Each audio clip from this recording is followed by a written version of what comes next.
25, 26. So phase 2 of the FDA and their Correct. trials bringing it to market. And again, I'm thinking about targeting. That is to say, who do we screen? This is one of them. We find a demographic, LPA is positive, ApoB might be there too. Now, although there may not be a direct drug for the LPA, there might be other things that you look at to be a little bit more aggressive with. Sure. Blood pressure, diabetes, you want to talk about those? Sure. So there are several very, there are several risk factors that we know are just, things that you should focus on. And this sort of goes to the pathophysiology of atherosclerosis. So the pathways that lead to atherosclerosis, one is just having high levels of atherogenic cholesterol particles in the blood.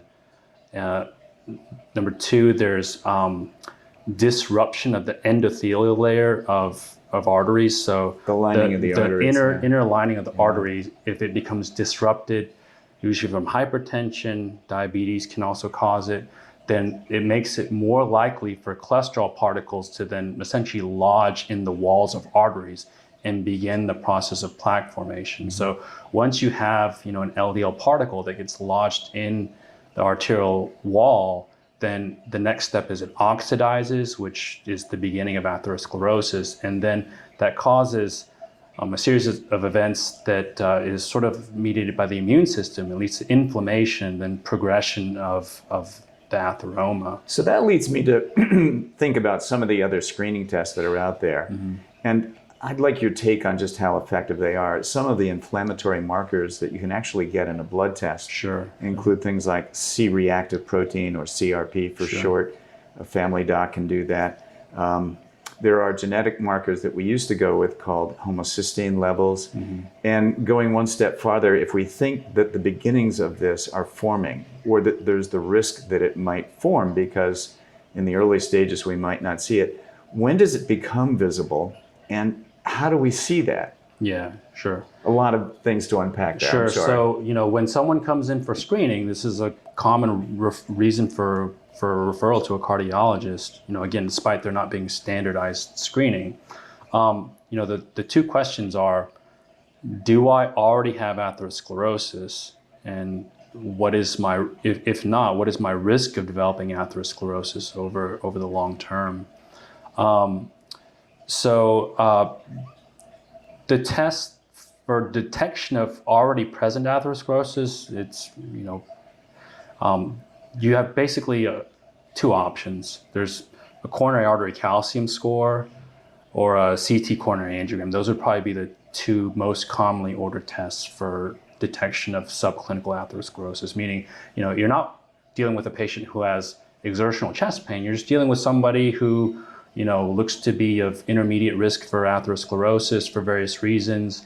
All of the things that we talked about, correct, plus others. Yeah. So, a coronary artery calcium score, very cost-effective test. It's not perfect, but it is very inexpensive. How expensive is that? Because it's my understanding that it's still considered experimental by the FDA, and most of the time you have to pay cash to get it. Yeah, so it is never covered by insurance, but the cost is pretty standardized across the board at $100. So it's not an expensive test, for most people. You can even sometimes find like Groupon deals where you bring your spouse and you both get scanned for $100, so it's $50 a piece. 2 for one, yeah, exactly. Buy one, get one. Okay. BOGO in medicine, I love it. Okay. Yeah, so it is, it is a widely available test. Again, you can find it on Groupon. A lot of times you can get one done without a doctor's order. But that's a useful test, and it detects calcified plaque. That's what the coronary calcium score detects. So if you have plaque, and if there's plaque that's been present for a long time, usually, and this is usually a result of stabilization and healing of said plaque, it'll calcify over. So if you do a coronary artery calcium score, which is a CT scan with no contrast, nothing's injected into you, and if you see, bright white spots in where your coronary arteries are, that's calcium deposition, and it only got there through the process of atherosclerosis. So is that a diagnostic test which gives you an absolute risk, or is it more of a generalized probability marker? So it does, if you do have detectable calcium, it does mean that you have had atherosclerosis, to some degree. It doesn't tell you if you have a major narrowing, if you need bypass surgery, stents. It doesn't tell you that. And a calcium score of 0 does not always mean that your arteries are pristine necessarily. It just means that you don't have calcified plaque. So calcification is a late stage marker. So if you have calcified plaque, it means that you have atherosclerosis and that process started years ago. But yeah, it is a useful test. Its utility, it'll vary. It depends on the patient population, depends on the patient age. Once again, you're trying to target the right demographic. Correct. For that next step that I think you were talking about. And so if they have the ApoB, the Lp(a), then maybe with family history, a history of diabetes or high blood pressure, things begin to add up, and it may be time to go on to the next level. Yeah. Well, before we do that, can I read you something? Sure. This is interesting. These are statistics that come from the National Vital Statistics reports. Okay. And it turns out back in 1950 in the United States that there were 589 deaths per 100,000 people in this country. By 2000, it was only 258 per 100,000 people. And in 2020, it was less than 150 deaths per 100,000 people. So it would suggest that over the past 70 years, we've seen a drop of as much as 70% of our cardiovascular disease in this country. Any thoughts as to why, especially in the context of having more diabetics, more obesity, more things going on that might be considered risky? So, the weight is definitely an issue. Everyone knows that. Why there's been a trend in terms of cardiovascular death in the other direction, probably, it's better, more effective, more benign medications, earlier screening and intervention, and probably, some of it is major decline in smoking rates. Smoking's a huge risk factor. So if you look at sort of like the standard risk factors, and let's assume that someone is also a smoker, but they also have hypertension, cholesterol, insulin resistance. Smoking cessation generally gets you the biggest drop in cardiovascular risk. Wow. Bless you. But did you know a single sneeze can launch up to 100,000 virus particles into the air? That's how quickly the flu can spread. And it often happens before you even feel sick. Protect yourself and your loved ones. Get your flu shot today. It's quick, easy, and covered by your insurance at any of our branches across Georgia. Visit www.mysemg.com/locations to find a location near you.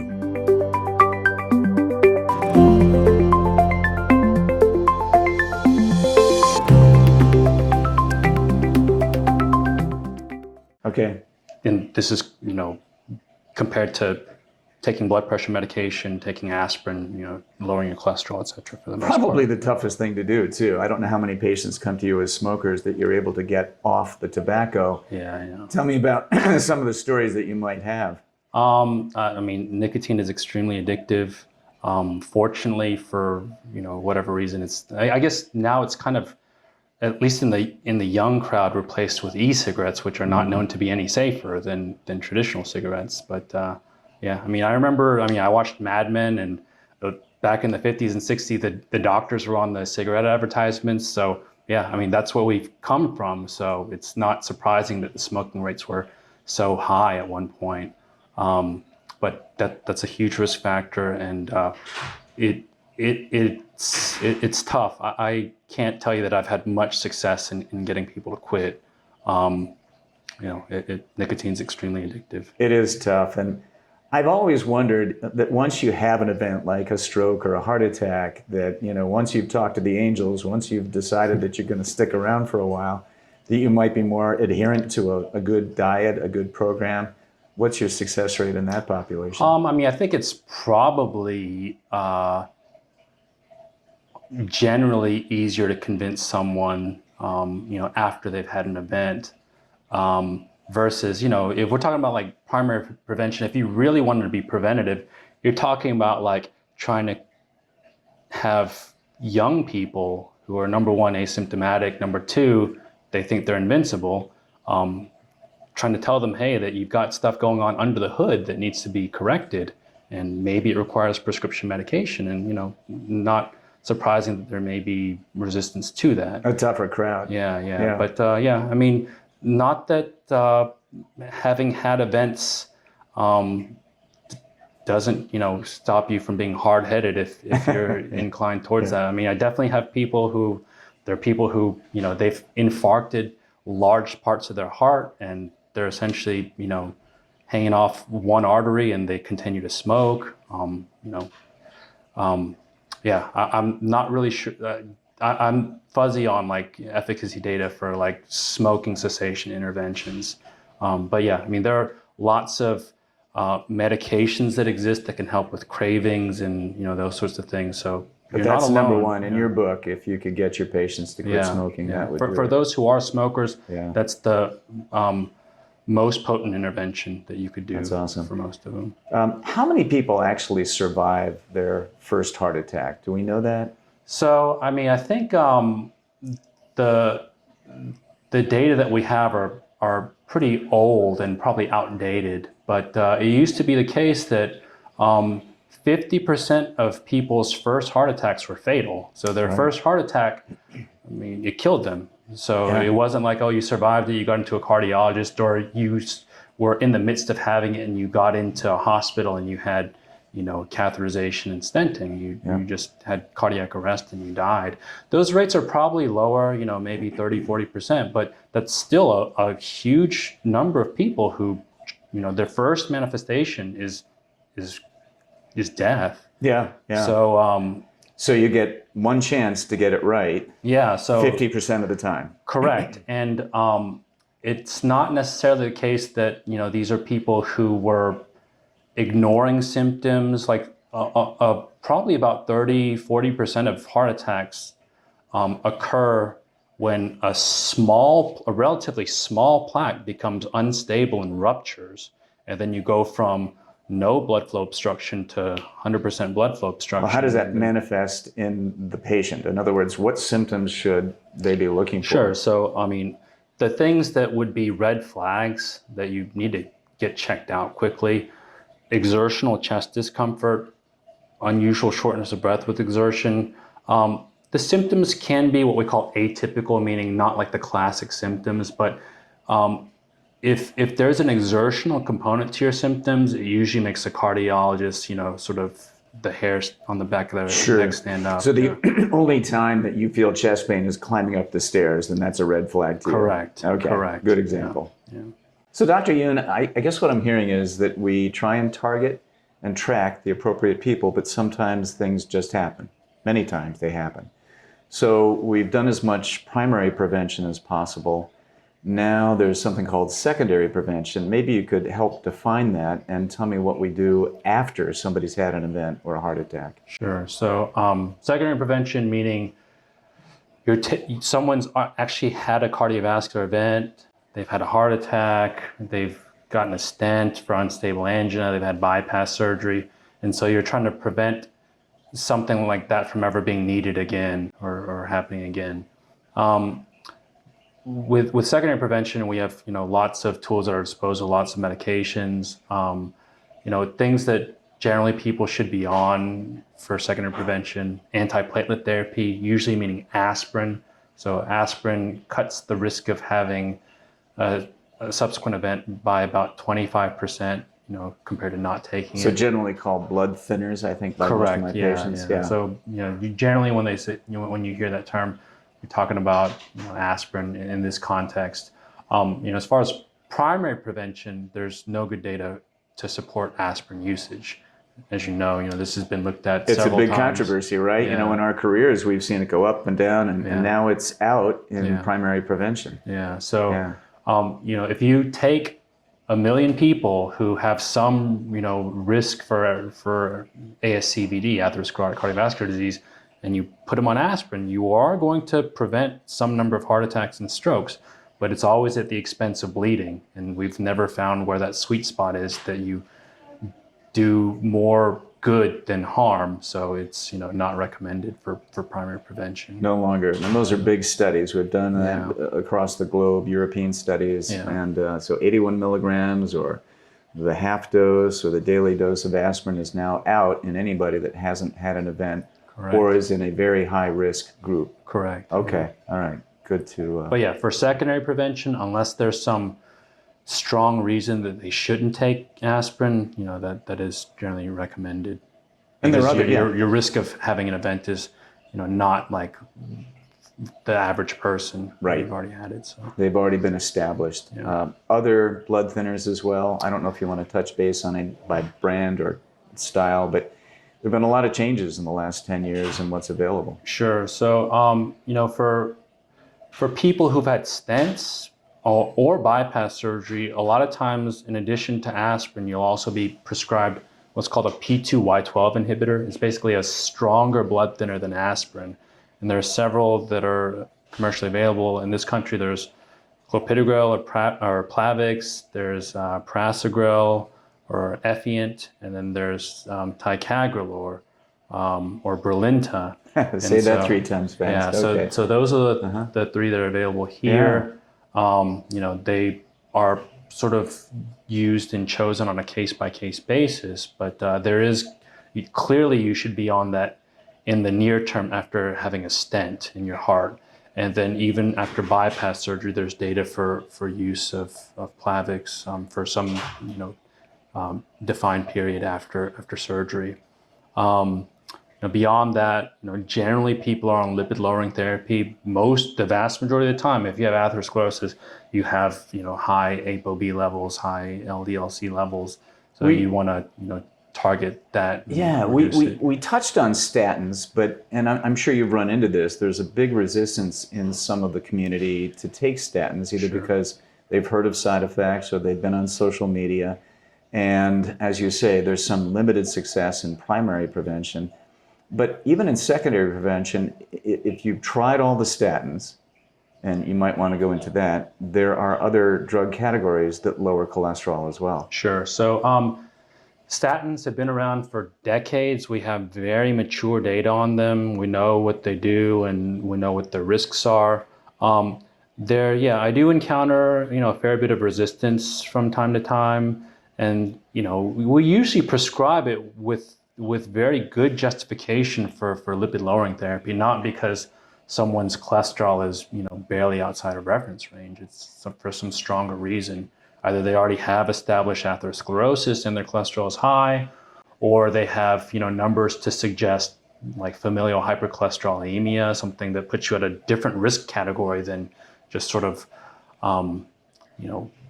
run-of-the-mill, cholesterol elevation. Genetics. So when diet doesn't do it by itself. Correct. Yes. Correct. So, statins do get a bad rap. Much of it is undeserved. They're not particularly risky medications, but the things to watch out for with statin therapy, the most common side effect is myalgias or muscle aches. So when people take statins, sometimes they can start experiencing soreness, like they've been lifting heavy weights or something like that when they haven't. So that's probably the most common side effect of statins. Beyond that, there's a small risk of elevation of liver enzymes. Usually if it occurs, it's not in a range that you would need to discontinue the medication, but that's another thing to watch out for, that can be monitored easily through blood work. Beyond that, the data do show a slight risk of developing insulin resistance and even type 2 diabetes as a result of statin therapy. Those risks are extremely small, and generally when you prescribe a statin, the rationale for it is much stronger than the risk of any of those side effects occurring. But those are things to watch out for. For people who have good justification for lipid lowering therapy and they have tried every statin, there are newer medications that exist that are in large part, just generally better. This is true. The main sort of limitation is that they're new, they're not generic. You have to jump through hoops to get them covered. Yeah, very expensive. Yeah. So there are PCSK9 inhibitors, and there's bempedoic acid. These are sort of like the two newer classes of meds that have good efficacy data. Their side effect profiles are generally better than statins. It's just, you have to justify to your insurance company why this needs to be covered. And usually it's because you have good reason for lipid lowering therapy, you have established ASCVD, and you've tried every statin, and you can't achieve the LDL targets, and or you can't tolerate the dose of statin needed to get there. Anything else on the, I'll call it research horizon, that may be coming down the pike? Only recently, you may be aware of this now as a cardiologist, that some of the anti-diabetic medications as independent risk factor reductions are doing well in cardiovascular disease as well. Sure. So, the GLP-1s, it just seems like every month there's something new out there, and there's like a new indication for prescribing them. So yeah, I think it's still early days, but it looks like it's just very promising as a medication class. Other things that have FDA approval for atherosclerotic cardiovascular disease. There's colchicine, which is not commonly prescribed. Its treatment effect isn't very strong, but it does have data and FDA approval for use in people with coronary disease. So colchicine is an old medication. It's probably been around longer than statins. Since before I started practicing. Yeah, so that's a long time ago. Anti-inflammatory medication, historically used for gout. It's been repurposed. They changed the dose slightly by like 1/10 of a milligram, so they could, I guess, charge more for it. But you can probably get away with the old gout dose, and it'll be just fine. Yeah. But there is good data for it. So within the pathways leading to atherosclerosis, once you develop LDL oxidation in the endothelium, then inflammation causes that to progress. So taking colchicine seems to act on that pathway, and there is clinical data to support its use. But I think you were you asked me about this. I didn't get to answer earlier, but there are inflammatory markers that can be checked that are meant to sort of assess risk. That's largely fallen out of favor nowadays. So like HSCRP, highly sensitive C-reactive protein, is one that has been studied. It's not, I don't think it's commonly done anymore, and the data for it, like from the Jupiter trial, there is data, but it's not very compelling data, I guess. I think the number needed to treat in that trial was something pretty large. It was like 250 or something. So you'd have to find 250 people before one made a difference in their outcome. Correct. So the Jupiter trial took Crestor, rosuvastatin. This is when it, before it became generic. And, so they took people who otherwise didn't have indication for statin therapy. Like they didn't have high cholesterol, but they had elevation in HSCRP in this inflammatory marker. And if you treated that patient population, there is an effect, but it seems... Did you know that over 80% of Americans in the US may have sleep apnea, but not even know it? Some of you may have heard from your family member or a spouse that you snore at night, or you stop breathing for a short time at night. These could be signs of sleep apnea. And sleep apnea, left untreated, can lead to more chronic conditions, such as high blood pressure, diabetes, and other more severe diseases. So, what can you do? You can talk to your provider about getting a home sleep test. This test is done in the comfort of your own home and bed. All you need to do is sleep with a small device on your forehead, and your provider can review your results in about 48 hours. Come see us at Southeast Medical Group, where each of our clinics is equipped to order a home sleep test for you.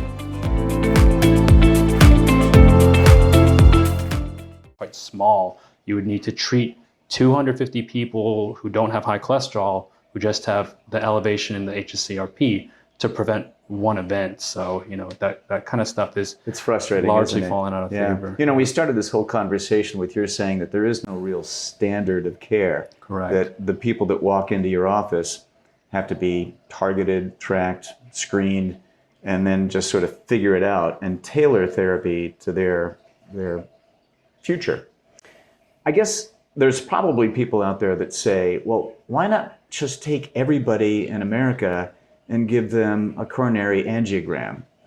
Why wouldn't we do that? What's wrong with just taking and doing the best test for everybody all at once? Sure. And maybe every year. Yeah. So, I think the state of things where there's no standardized screening, that will change. It would only be logical to move in that direction, given that, heart disease is the #1 killer, and yet there's no standardized screening for it.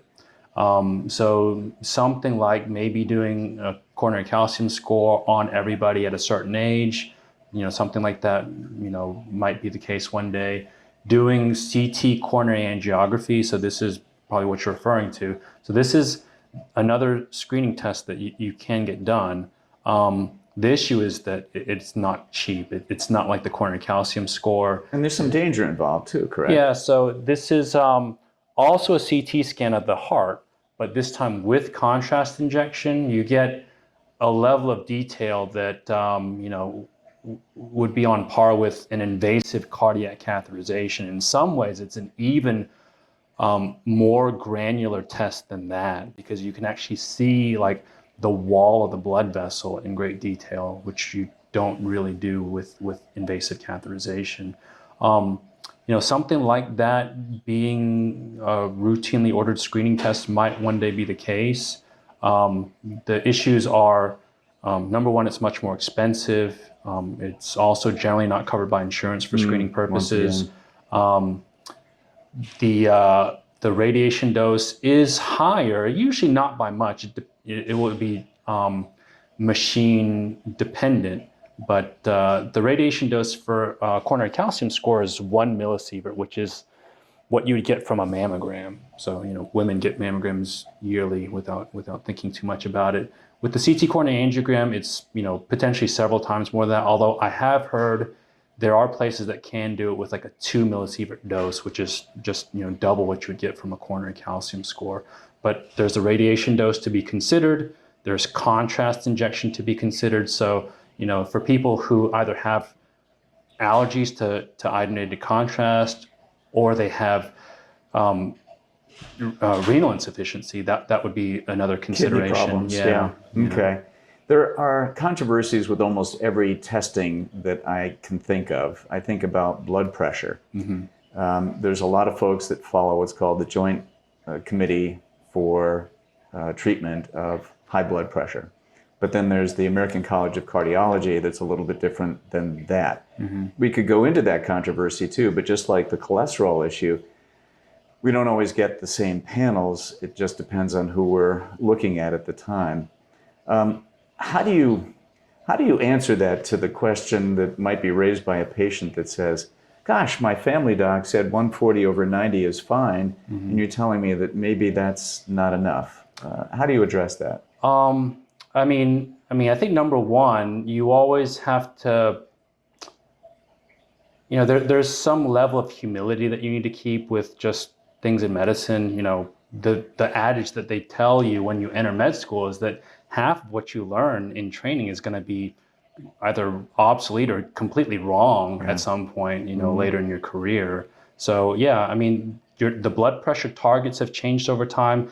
Cholesterol targets and cholesterol normal ranges have changed over time, but they have generally only moved to become more stringent. So the data, it seems like every time it's looked at again, it suggests like lower numbers would be better for both blood pressure and for cholesterol. Other tests, if you don't mind my interrupting, EKGs. Should everybody get EKGs? Are they worth it?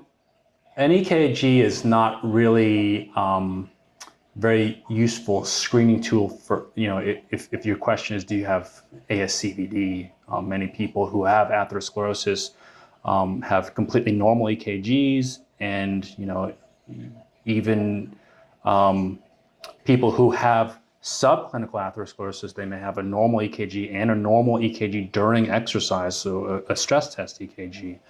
So an EKG by itself, not a very comprehensive screen. It sounds kind of disappointing for people looking for all the answers from our expert, but this is the state of the art, correct? Yeah. So it really is. it would. I think there are some tests that have very high utility. They're logistical issues, they're cost issues, and the state of heart screening is what it is. But there are lots of tools at our disposal, and there are things that are inexpensive. Coronary calcium score is inexpensive. LP(a) screen is inexpensive. Checking ApoB levels at least once to make sure that they're concordant with the LDL-C values in your fasting lipid panel. All those things are not expensive tests. Okay. I'm going to shift gears just a little bit and challenge you with this thought, that over the past 2 to 3 years in the US, our death rate has actually gone up. Actually, I think it was static this past year. And we could talk about COVID, we could talk about the narcotic crisis that we've had across the country. But with everything else going down and this going up, there was with COVID this thought that there was an increase in cardiovascular risk among those that sustained COVID, especially early on. So I have 2 questions about that.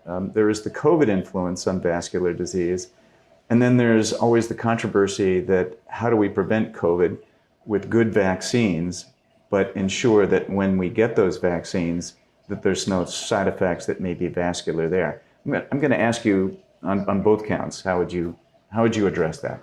Yeah, so I think it's another case where you have to admit that we don't know everything that there is to know. There's this entity called long COVID, which we don't really understand all that well. It seems to be real. I've seen plenty of patients with really strange symptoms, and I don't think that they're, it's all psychological. So I think one thing that people do bring up from time to time with respect to vaccination is, what about myocarditis? I'm really worried about that possibility. And, I tell them that your risk of developing myocarditis from actually getting COVID is much higher than the risk of you getting myocarditis from vaccination. The vaccines can cause that. That is described in literature. I've actually personally seen a case of it myself. So, I wouldn't tell you that that risk is zero, but it is extremely small. And the risk of you actually getting COVID and getting myocarditis from the infection is much higher. So, I think it's generally wise to get vaccinated for COVID-19. Yeah. Okay. We saw other vascular phenomena like pulmonary emboli or vascular occlusions that occurred too. Anybody have a handle on that yet, or is that still in the research phase? I'm not aware of any new developments, and that's definitely something that was, really brought to our attention early on in the pandemic, like young people having arterial thrombosis, having strokes and heart attacks, people that shouldn't have, any risk for having that stuff. But I'm not aware of any recent, developments on that front. It seems like it's largely, sort of not an issue anymore, as the vaccination rates have gone up, and so the severity of disease has gone way down. But yeah, I'm not aware of any new data there. Hey, HealthCast Southeast is proud to bring you our presentations, and we'd like to bring you more. Now we need to know what you want. I hope you've enjoyed the episodes that you've seen so far, and to that end we have a QR scan code that's on the screen. Please take the time, if you will, to complete that. Give us the feedback and we'll send you what you want. We're looking forward to more episodes just like the ones that you've seen. And for now, have a great day. Well, Dr. Yoon, are there any questions that I haven't asked you that you wanted to speak about? I think we kind of touched on sort of like a good base, and yeah, I mean, there's so much that you could delve into, but maybe that's for another day. It is for another day. Can I invite you back? You have I'd love been to. a wealth of this has been information, great, yeah. and Thank you. I can't wait to get some feedback. We'll definitely bring you back. Yeah. Well, thank you again, Dr. Yoon, for joining us today on HealthCast Southeast. It's been a pleasure having you, and I hope that the information we've conveyed to our audience is not only useful and helpful, but saves some lives of the friends, relatives, and the people that have taken the time to learn more about this subject. I'd like to thank the audience too, because this is our inaugural first episode. If you liked it, tell your friends. There'll be more coming this way, and we look forward to the next meeting. For now, thank you for tuning in. This is Dr. Jeff Stone for HealthCast Southeast.